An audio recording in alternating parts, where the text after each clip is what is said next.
Don't look at me. Don't look at me. Mirna. Mirna. Mirna!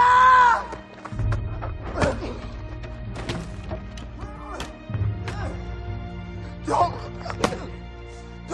look at me.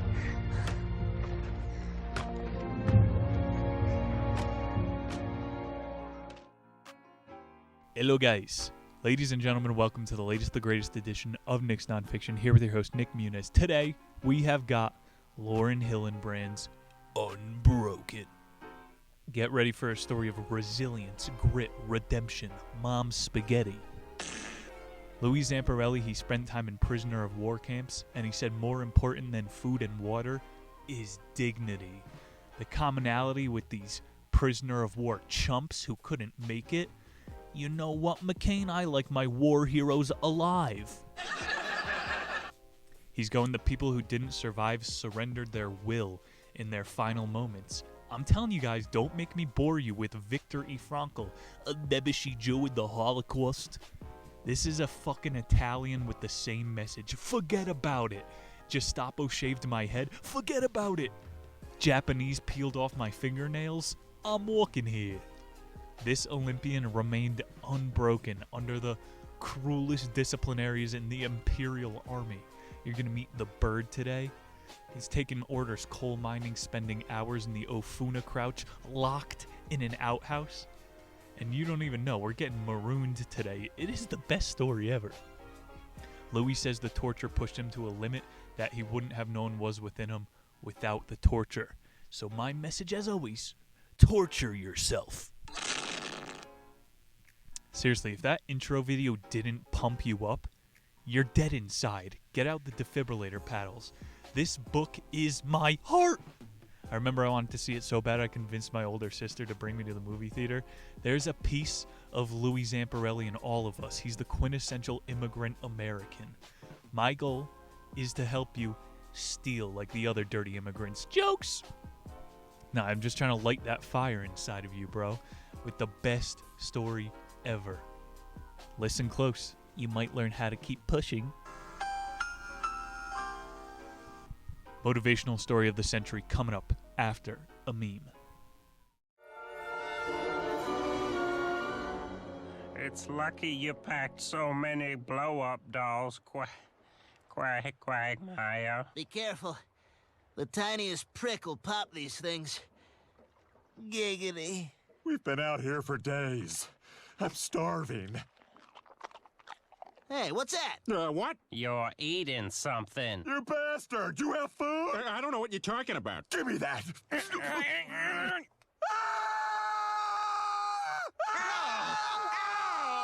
Peter! You've been eating my legs? Yeah, see, now this is why I didn't say anything. I knew you were gonna get like this. And so consciousness sets itself up in such a way in this life, in this experience that you're having right now, that it creates or that it shifts into a reality, a view of reality that then looks very similar to the previous one, and then very similar to the previous one, and then very similar to the previous one. It does this so that it can have the illusion, it can generate the illusion of a linear timeline. But in fact, every single nanosecond is a completely 100% different new reality. Not new because it already existed, but new to you from your point of view, from your I am consciousness. About the author Lauren Hillenbrand. Harry Schwan on Instagram, patreon.com/theniche. Lauren Hillenbrand, born May 15th, 1967, is an American author of books, magazines, and articles. Born in Fairfax, her mom was a child psychologist and father was a minister.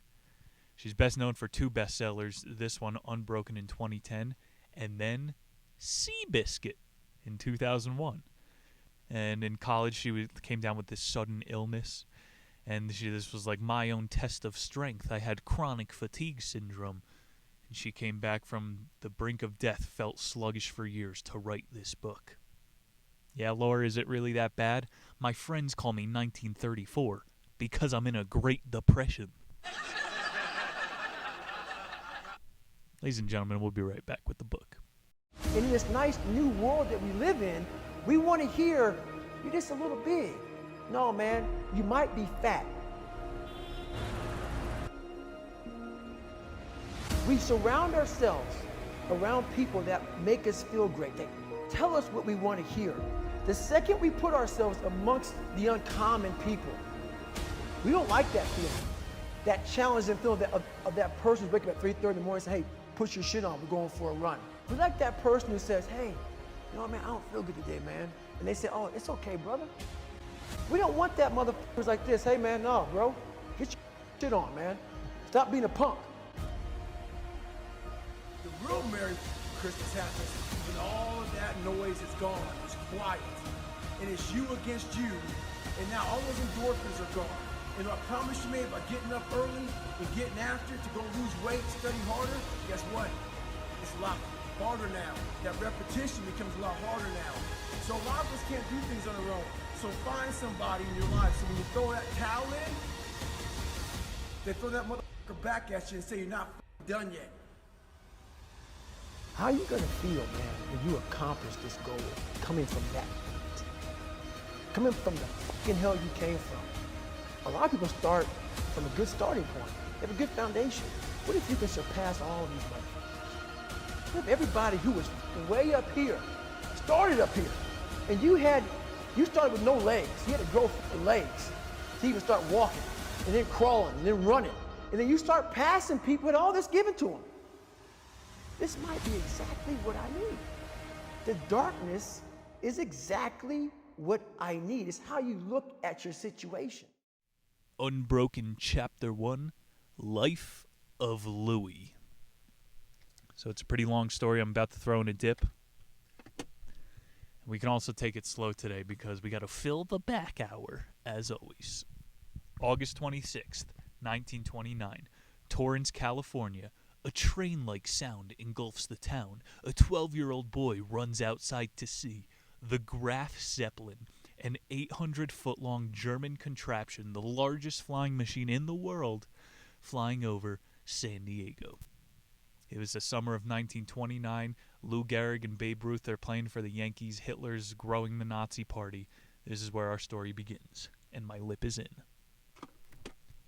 Louis's dad was a boxer, and then a construction worker, and then a coal miner. He's been working on his own since the age of 14. His older brother, Pete, said all he would do in New York was race the trains by their apartment.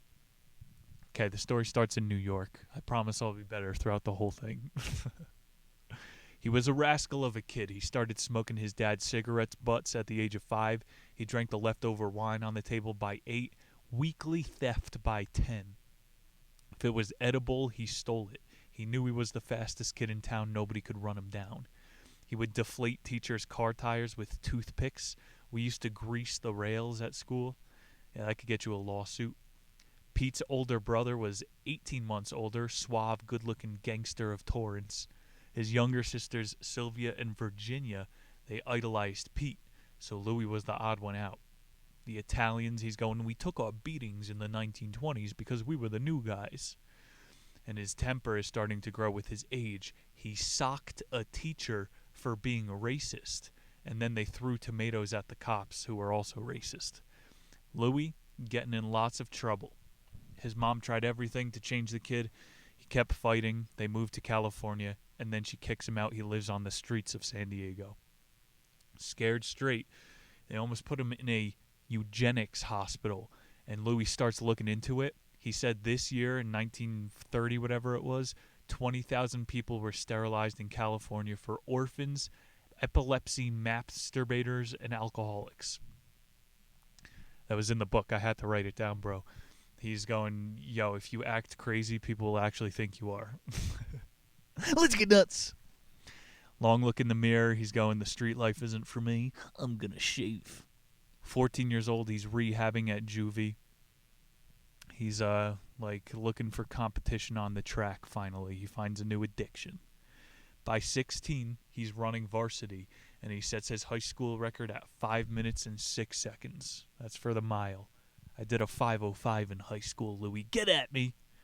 You know, people run 3:43s now. This is 1932. Louis was running 800 meters barefoot. That's the hardest race, 2 laps around the track. It's a full sprint the whole time. And he starts dating this troublemaker chick who takes him to L.A., and they just break in places to go to sleep. 1933, he's in 10th grade. He enters the UCLA 2-miler and then is able to beat all the kids in college. And then this man, Pete, becomes his trainer. His senior year, he runs a 4:21. 4:20, man. He has a chance to race Norman Bright. He's on the Olympic team, so they race at the LA Colosseum. He proves himself, qualifies for the 1936 Olympics. He has a race in Manhattan on the hottest day of the year, 106 degrees.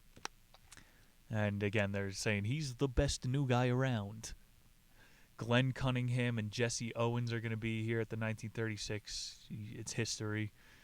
The German Olympic Village had a shopping mall, a barber shop, a post office, a dentist, a sauna, and then the Jewish competitors were confined to the University of Berlin campus. I'm sure the Nazis left the horse turds kicking around there a bit longer.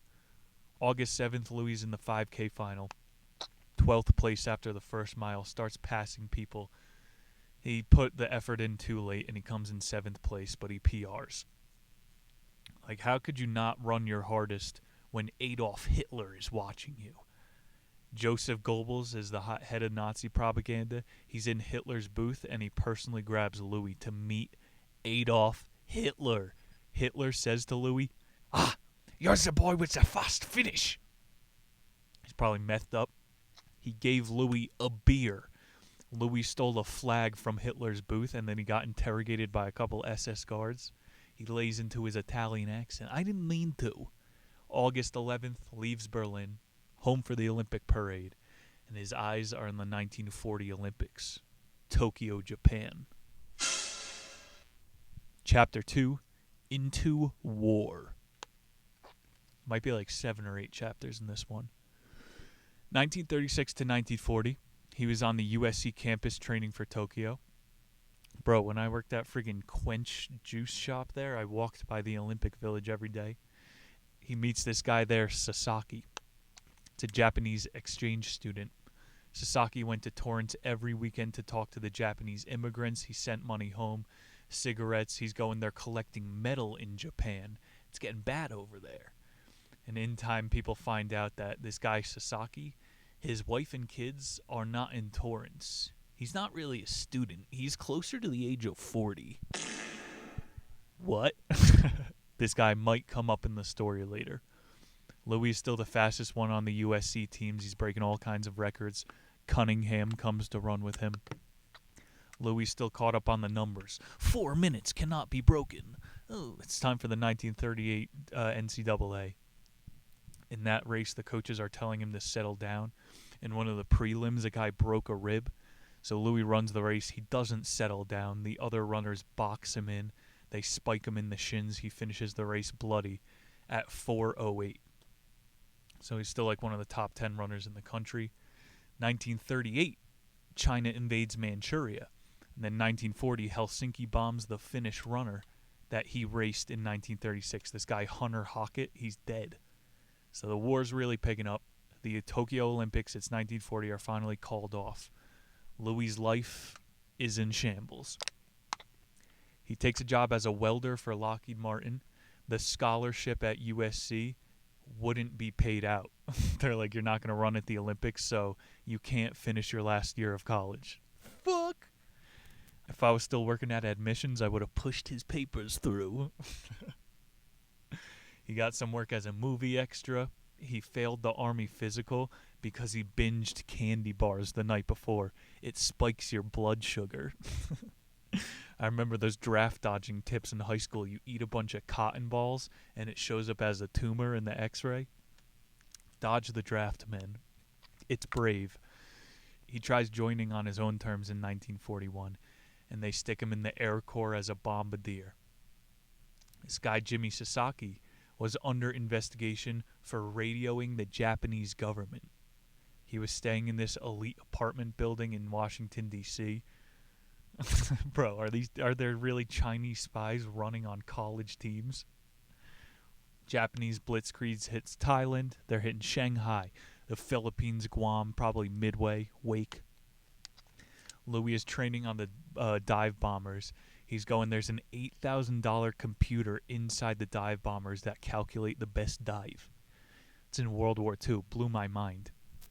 August 1942, he's done with officer school. August 19th, he takes pictures with his family, waves goodbye, takes a train to D.C. This is where he meets up with his crew. 26-year-old Indiana boy Phillips, the pilot.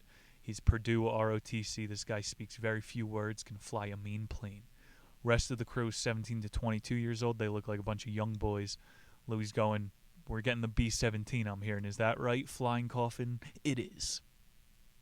It's this plane with like a 9-inch bomb bay.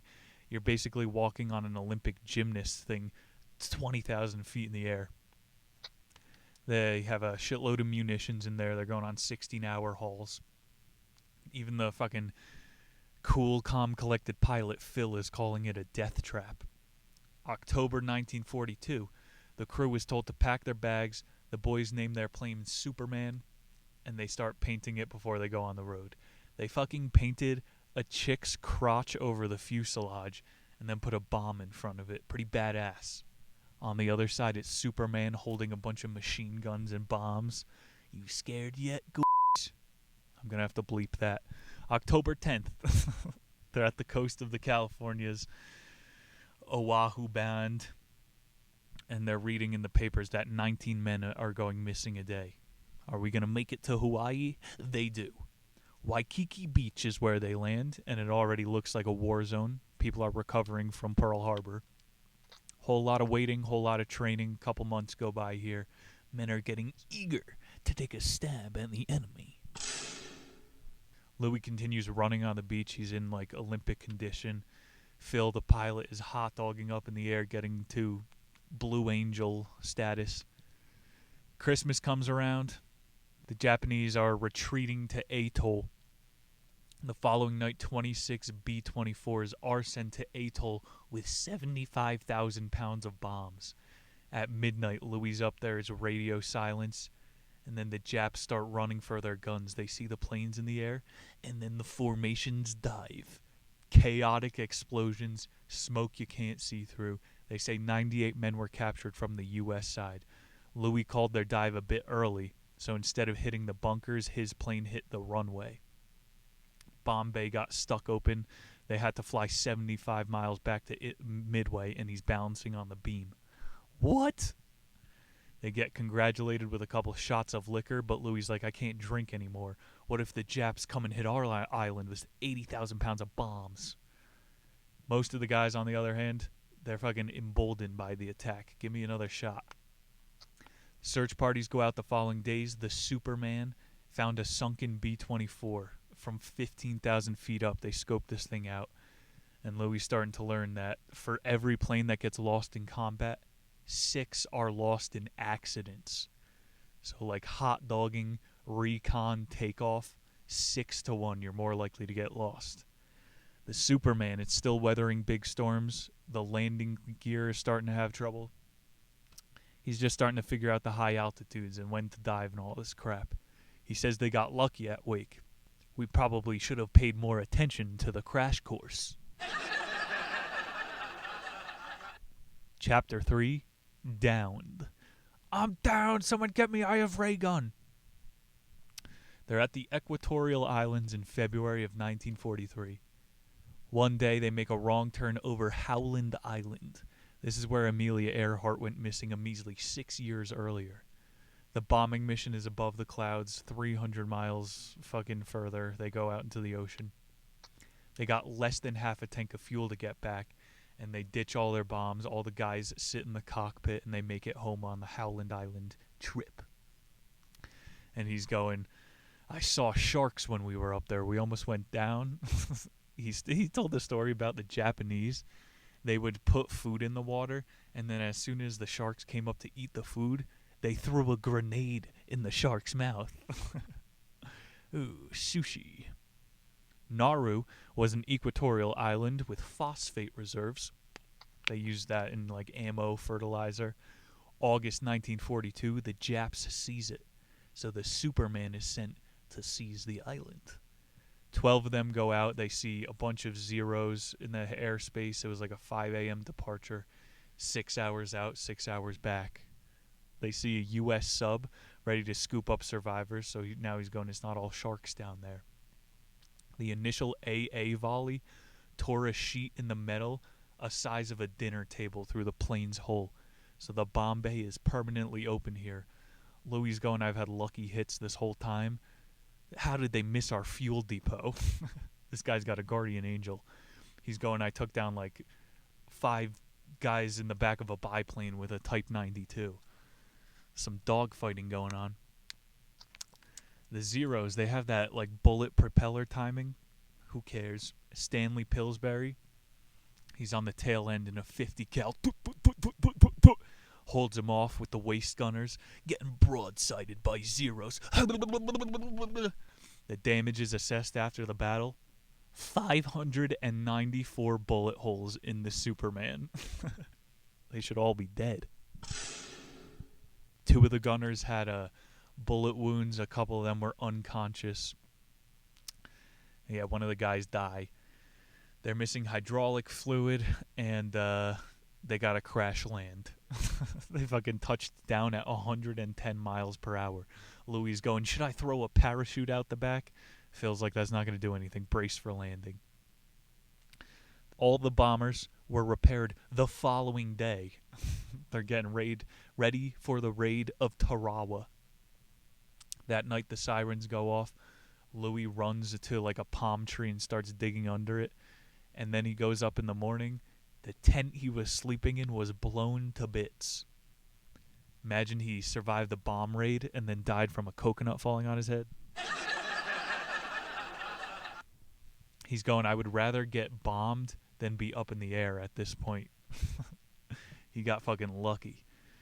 People were running around shitting themselves. He's going, some people had heart attacks. You're like waking up to men screaming for their mommy. Louis found 35-foot deep craters. And there's another basketball-sized hole in the hull of the Superman. May 26th, they fly to Kuala. Phil and 2 of the older crew are bunking together. Louis waking up early. He's just getting in better shape again. He's running 412s on the sand. He's like getting all the military officers to drive behind him in a Jeep, putting on a show. They call him in for a search party, and they're given the name the Green Hornet. This is a new plane. It has 3 out of 4 functioning engines, but they need these guys up there. They got no bombs, no ammo. What are they doing? Louis is going, I'm going to take an extra raft up there. So they're doing like an escort for the people in front of them. They fly 2 hours with the Daisy May in front of them before the Daisy May goes out of sight. Phil is like, we got this. You guys take off. They have a stowaway on board, this young kid Mac. Phil's feathering the engines. They're hitting some unlikely turbulence, probably because there's only 4 engines. Phil is going, somebody in the back, take controls for a minute. I got to go look in the back. And while one of these newbies turning the wrenches has control, the plane goes into a tailspin. Phil runs to the front, jacks back in. Louis in the back and everybody buckled in for crash. And then it happens faster than he can remember it. Everybody in the back is saying, nobody's going to live through this. Koosh! They're sinking. The fuel tank lets out this air bubble. Louis unbuckles himself and he said he rides the air bubble to the surface. Let's go. The raft that he packed was already there floating for him. He starts inflating it. Phil comes up to the surface. His head is bleeding. Louis fucking treading water, blowing the thing, holding Hill. Phil. They get situated in the life raft, and then Mac pops up out of the water. He's throwing up. They're like, you were under there for 20 minutes. He's like, I was in an air pocket. I had to swim 50 meters up. They're all in there, the 3 survivors of the crash, Phil, Mac, and Louis.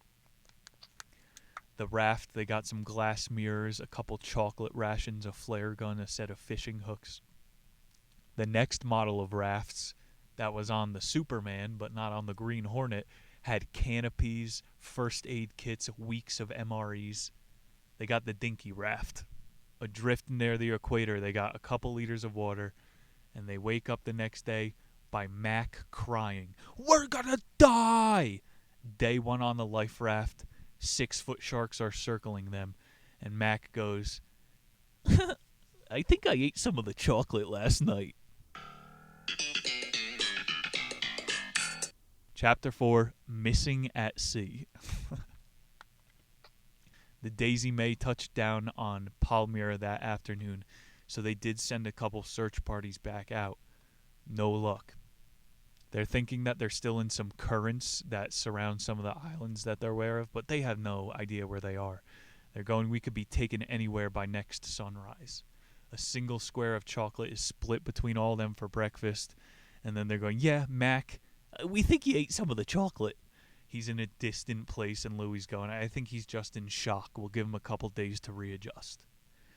Day 1, a B-52 flew by, and they shot a flare up in the air, but they ignored it because the plane was going at too high of an altitude. So Louis thinks he's able to decipher the direction of the plane here. Nothing else happens on day 1.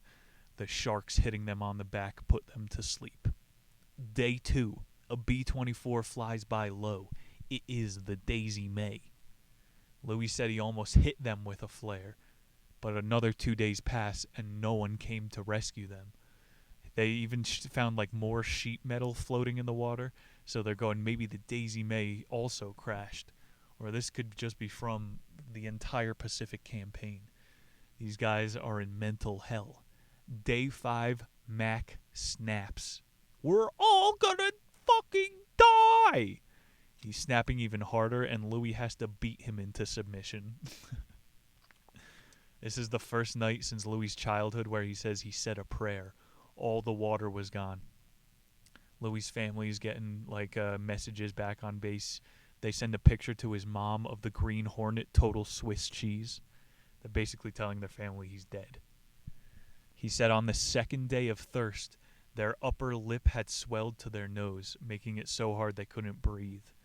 They're getting crazy sunburn. They said that Phil's head wrappings started to smell so bad that they made him throw it into the ocean. And then the third day of no water comes. They swear they see a ship on the horizon. It's a gray storm cloud. So they get sucked into this friggin' storm, spat out with a bunch of water. They spend the day sucking the water off of the raft and spitting it into cans.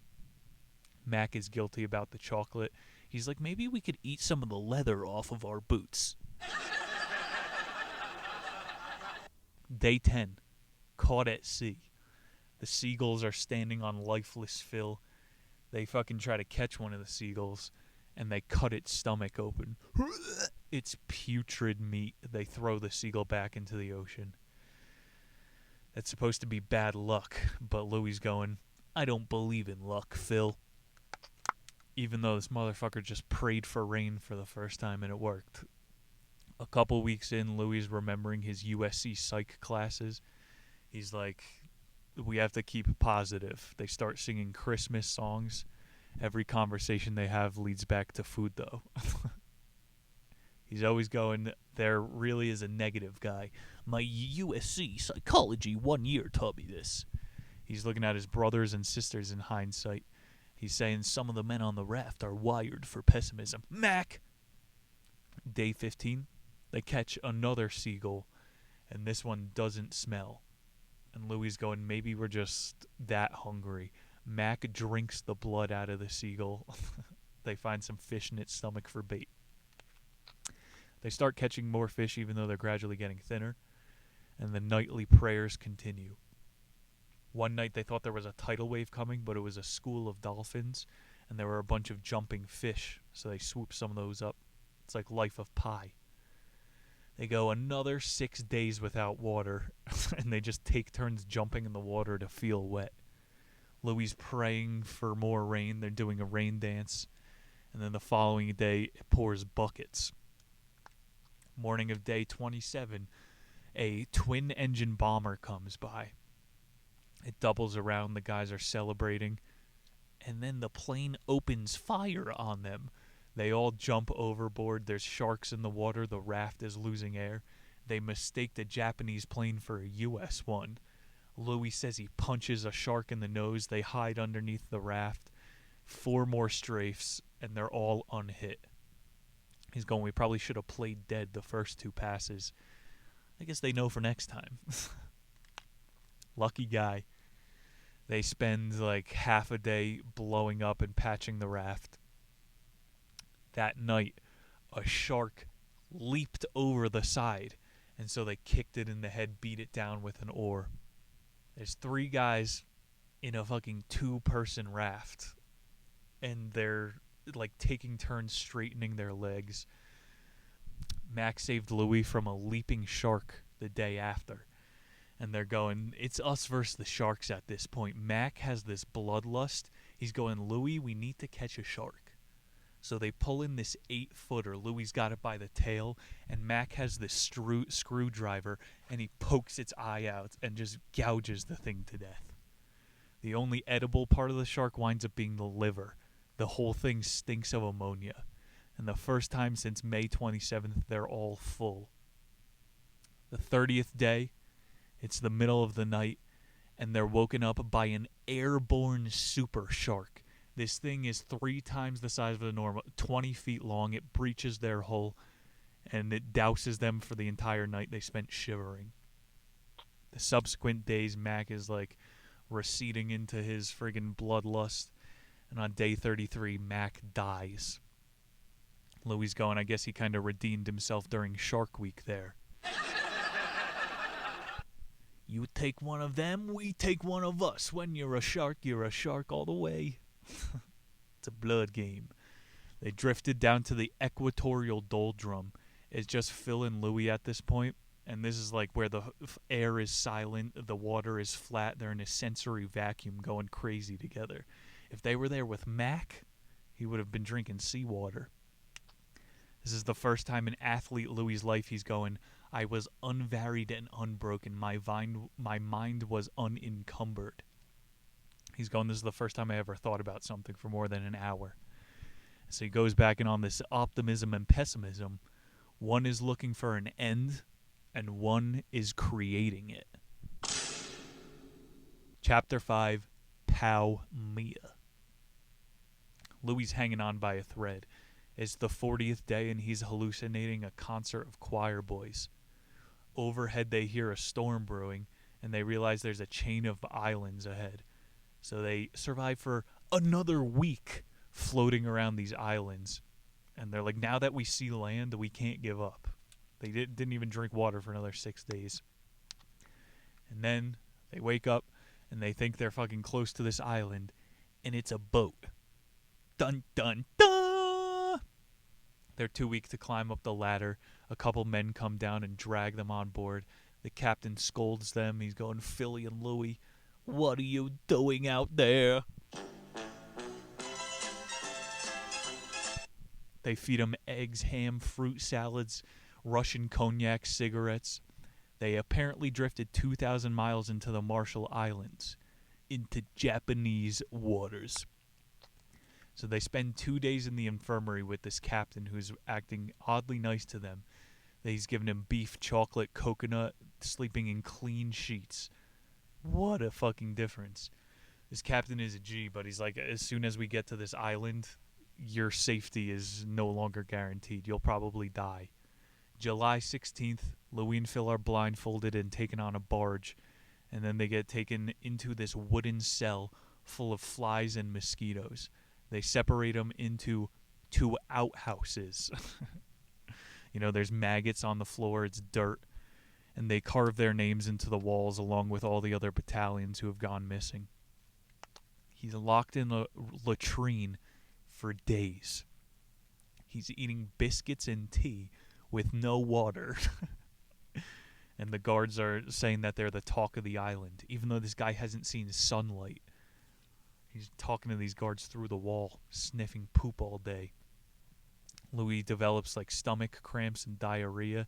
He sleeps in a fly-infested blanket.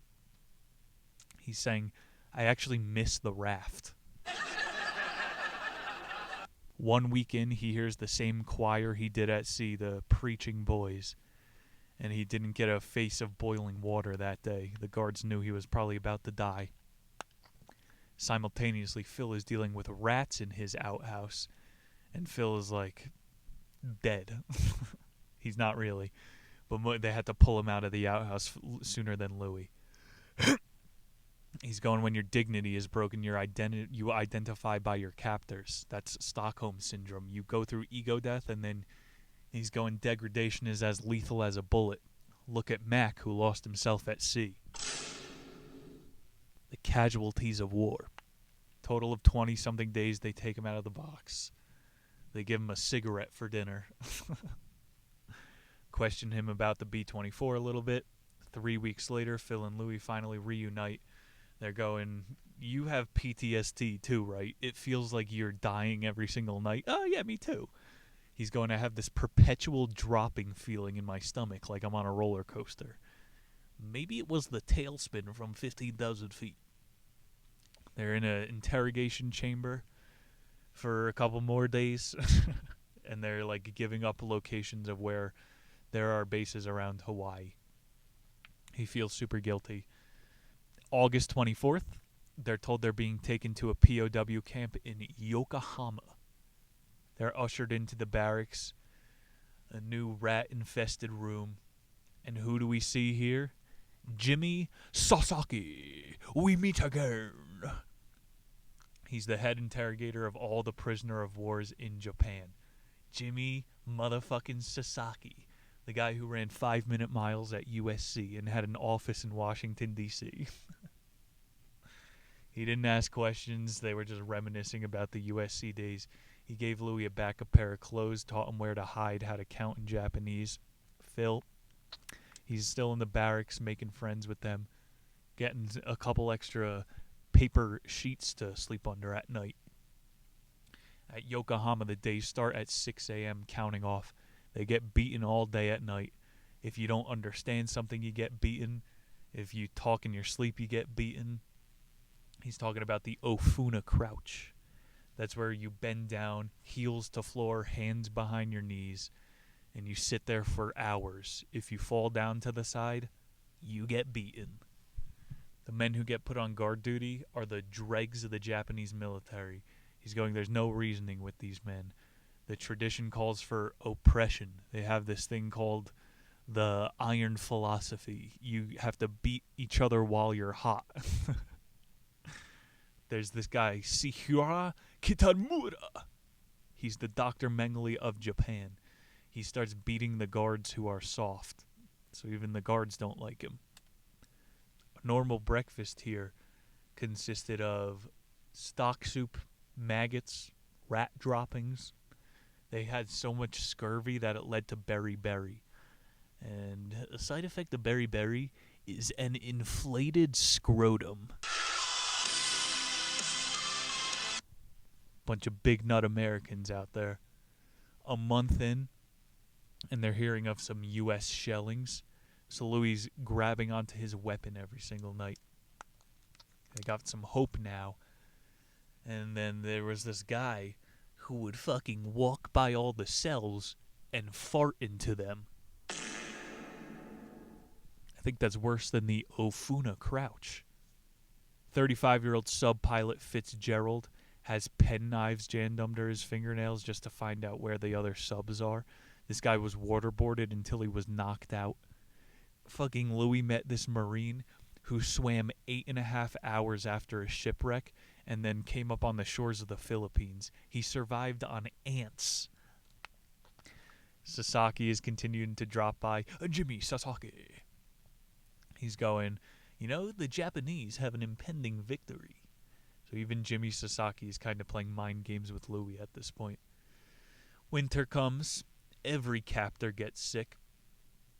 Famine on the Japanese front trickles down to all the prisoners. They're surviving off of tobacco to cut down on their appetite. The Japanese find out that Louis is an Olympian, so he's at like 80 pounds now. They're making him race in knobby-kneed form, just making fun of him. Bro, when they took him off the raft, he was 67 pounds. He was 140 running those 4-minute miles. He's taking more beatings. He's reaching out to Sasaki for help. He's like, there's nothing I could do for you anymore. The cooks are reaching out now to Louis, give him an extra portion of rice and fish. And then Jimmy Sasaki arrives finally with one last piece of good news. Phil has been moved to a camp north of Tokyo. Chapter 6, Omori. Phil is safe. Louis has lost his only other companion. September 30th, 1944, Louis and 3 others are told they're being relocated to Omori. This is also outside of Tokyo. Louis, Tank, and Finker are the inner circle now, and they discover their biggest enemy. This is where they finally meet the bird, Mutushari Wanatabe. He conducted his first lineup. Never look me in the eyes. Why are you no look at me? No look at me. Why you no look at me? He can never be right. Louis meets the man, finally, who's going to dedicate himself to shattering him. Muratosho Wanatabe. He studied French literature. He had an infatuation with nihilism. Omori is basically a slave camp. You spend 11 hours a day doing back-breaking labor at a shipyard. Fucking truck loading. The Red Cross law said they had to be paid, so the workers are given 10 yen per month. That's like less than a pack of cigarettes a month. They're eating rice and vegetables once a week. That's not that bad. For meat, intestines, dog parts, and horse vagina. Yummy. The guards are not a fan of the bird. Just like the other guy, he would snap on low-ranking officers, but the bird would actually beat them in front of the prisoners of war. He broke a guard's windpipe. He would crack people's eardrums, shatter teeth, leave men unconscious, foaming at the mouth. He had this tell whenever the bird was about to go off, his right eyelid would drag right before he snapped. He was inconsistent. The bird would carry around candy, give it to you, and then walk away. The next guy he gives candy to, as soon as you start to eat it, he would smack you on the back of the head with his bamboo stick. The campers come up with like this system for when he's in different parts of the camp. It's a university of thievery. They find out that like sugar is the camp currency. You could palm an oyster and put it in your pocket. Stealing wins back dignity from the enemy. Truth. Newspapers start slipping through to the prisoners. It's pretty evident that the war is ending. But, like, the war isn't over. I kind of think this is the worst part of war. You have to play the game. Don't bomb this ship over here. It's a no-fly zone. But these guys are fucking in contact with each other. Like, they can technically be tried for war crimes, but they're all just seeing how much they could get away with. Louis goes deaf in his left ear one day from a beating from the bird. He's basically just his whipping boy every morning, and the bird hits him with his buckle in his ear. Louis goes months without being able to hear. November 12th, they show Louis an NBC radio transcript reporting his death. Japanese playing some pretty good head games here.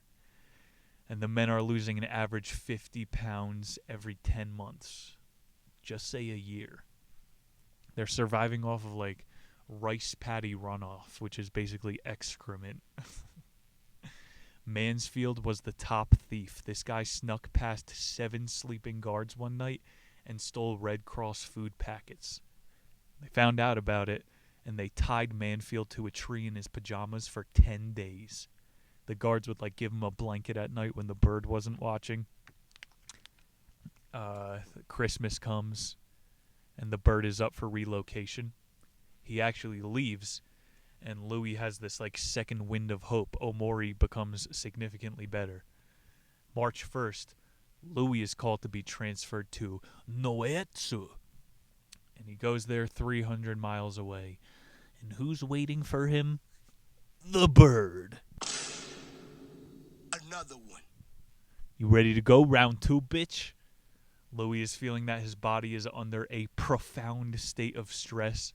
The only thing they eat there is boiled seaweed and yellow, smelly water.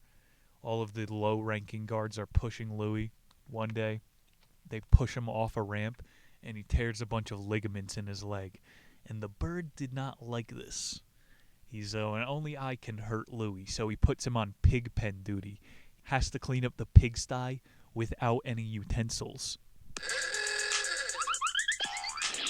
Chapter 7, Unbroken.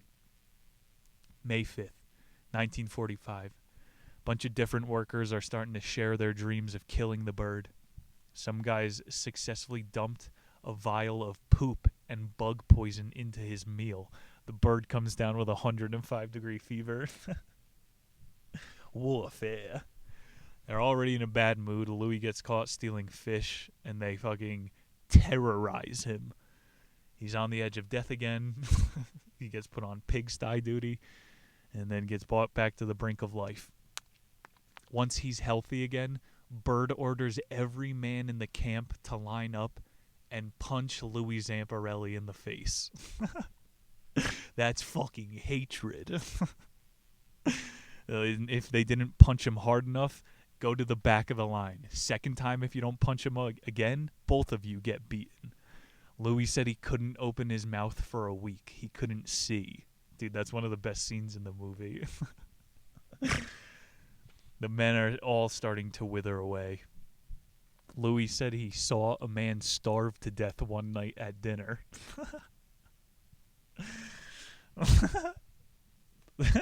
Damn, bro. All right. B-29s are starting to fly overhead. The Japanese air defense is basically dismantled. The Omori kitchen workers are starting rumors that there are 2,000 men in camps that they are burning to death. So more of this psychological warfare. We're just going to kill all of you. Louis is, again, holding onto his metal pipe, getting ready for one last hurrah. In August, the guards march them 10 miles into the woods, and they're going, "This is your new camp." They march him back the next day, but Louis is like, "They're finding a place to kill us." Bird is beating Louis unconscious on the regular. The Japanese boats are destroyed, so they don't have anything to load anymore. You know, not enough work to be done, so I guess I'll just fucking beat you all day. One morning, a goat who Louis was responsible for ate all of the grain. So the next day he wakes up, the goat is dead, and the bird is waiting for him. He gives him a 6-foot crossbar and tells Louis to hold it over his head. Circles around him for a few minutes, and then plops down on the top of a hut to watch Louis, perched up like a bird. Bird tells all the guards, if he drops it, shoot him. The guards walk by laughing as the bird stretched out on the roof. He's a content cat up there. Louis is not breaking eye contact with him, watching him relax. 10 minutes go by, and he is sending every second of hatred into the bird. The log is getting heavier.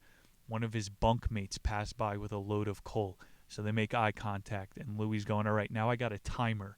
A little bit of camaraderie here. Every 10 minutes I'm looking at my homie, and then we give it to the bird. 10 more minutes pass. His consciousness is starting to slip. The guards are poking them with his rifle. Bird done giggling. Half an hour passes, and all of the men working stop to watch. Bird's losing his patience. Louis won't break eye contact with him. There's tears welling in his eyes. He wants to take the fucking bird's soul. An hour passes, and Louis can see that his right eye is starting to twitch. Louis remembering all the fucking miles he put in, all of the bullets he dodged, all the sharks he stabbed. There's no way the fucking bird is going to best him. This little French fucking nihilist. Placing the Olympics, feeling the victory, drinking a beer from Adolf Hitler. You can't let this fucker win. He's doing it for all of them, all the prisoners in the camp, for every act that brought him here. In a final act of defiance, Louis presses the bar above his head, a full extension, lets out a scream, ah! ah! And all of the men cheer. The bird jumps off the roof. Don't look at me! Don't look at me! He beats him in the legs with the kendo stick. He falls to his knees. Louis is on the ground. Everybody goes back to work. And he's dragged to the infirmary. His dysentery is an extreme severity. Bird visits him the next day. Louis, tomorrow I am going to drown you. They both know that he's too weak to be beaten the following day. It was August 6th. That's when Hiroshima was microwaved. So a few more days go by. August 9th, Nagasaki disappears from the map. And the bird is going, the war is kind of over. The prisoners of war, people are taking notes now. So August 15th, the bird finally left the camp. And it was rumored August 22nd is the kill date. They're going to gas us all. The radio comes over, the war is over, and everybody's happy.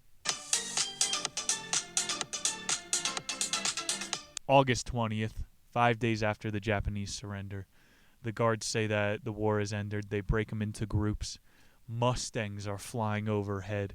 The PAs are screaming, the war is over, the war is over. Everybody at the camp is going wild. And this is when the Japanese guards finally take a knee. Bro, it's a fucking soccer game. They had them in lines, and once they saw the American ships, it's over, war is over. They have chocolates dropping from the sky with little messages on them. It says, head up to Tokyo, and we'll have a ship there waiting for you guys. August 24th, they wake up to a little air show from Allied troops. Why would you sleep in the camp again? I'd go to Tokyo that fucking night. The numbers are in. 132,000 prisoners of war were scattered around Japan. 36,000 died. That's 100,000 men with a story similar to this. Bro, the pictures in this book, like the one that fucking stuck in my head, there was a guy who was so skinny, like Holocaust skinny, that he died trying to take a drink of water from a faucet. I think that story was better. He saw a guy die at the dinner table. If you haven't realized my point through every fucking 170 books by now, the only winning side to war is the 1%. That's not to say war is where men are made. Tenacity, obstinacy, willpower. Louis Zamperini, Unbroken. There you have it, ladies and gentlemen. Next week on the show, we have got a mystery edition coming up. Just wrapping up the book section now. We got like 5 minutes left. Harry Schwan on Instagram, patreon.com/theniche. Let's get a random soundboard effect for Unbroken. Oh, a little bit of the bubbly. Bubbly! Nick Muniz is about to go take a piss. I will be right back. Woo! Goddamn. That was one hell of a story. Yeah, Louis Zamperini. He's a hero. No, nurses who dance are heroes. Is that going to be the first bit? What is a hero? Let me take a hit of the G-pen. The G-pen is clogged. Unclogged.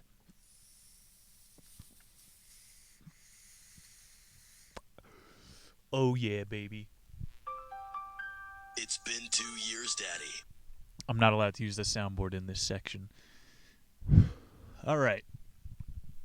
So I guess, like, I'm a fucking hero. Like, I'm Unbroken, man. I've been doing book videos for, like, 3 fucking years, and, I'm basically unbeatable at this point. So how did this fuck survive, bro? He's going dignity.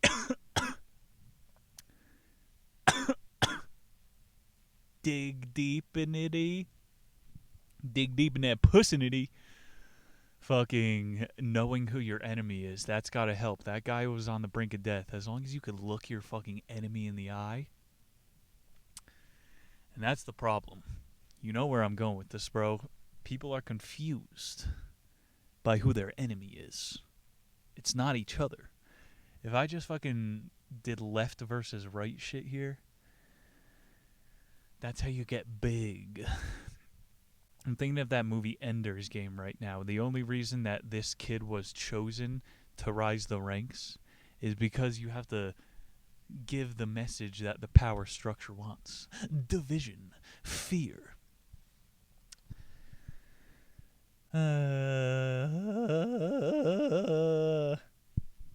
Talking about conspiracies and shit, bruh. I mean, who should be the enemy in life? I don't think that's the message today. Unbroken. Never saying no. Even when you're like 3 knuckles deep in her. Get it? It was a rape joke. Now.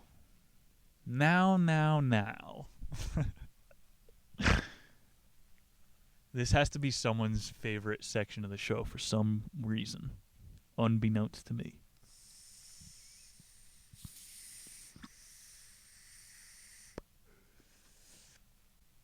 So I was at a friend's house recently. I saw a dead cockroach. Like, are you supposed to tell them? Or do you, like, kick it under the fucking table to a place neither of you could see it? Because I'm not trying to put anybody on blast here. It's different than, like, if there's a booger in my nose, you better fucking tell me. But, homie, you got fucking cockroaches in your kitchen. I don't know. You'll find that shit yourself, right? What would you do? I don't think women, or maybe they're too nice. They would pick it up and fucking put it somewhere or something. What's that quality?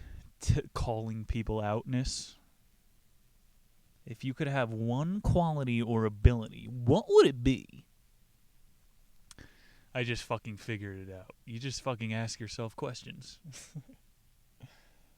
I'm not doing my material for you here, but if you just fucking want riffing, I guess that would be the ability then that I want.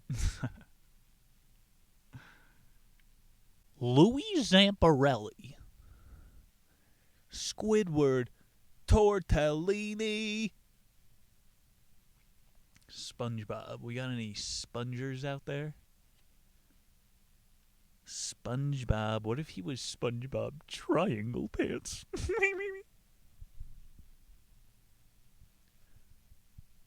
Kill, fuck, marry. Bill Gates, Jeff Bezos, Melinda Gates. Kill all 3. It's jokes, kind of. So, yo, being a zoo animal, it really looks good when they scratch. This is a bit, but I will tell you, I had a poison ivy on my balls once, and that was the best scratch I ever felt. We learned about berry today.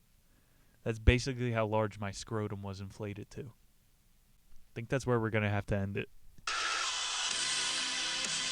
Nick Muniz signing off. Another bonus segment in the bag. I love you guys, the YouTubers. If you want me to keep doing this, let me know. Does the show need to be an hour? It's up to you. I'll be out here unfucking broken for weeks to come until we die learning, laughing. I seriously love you guys. Peace.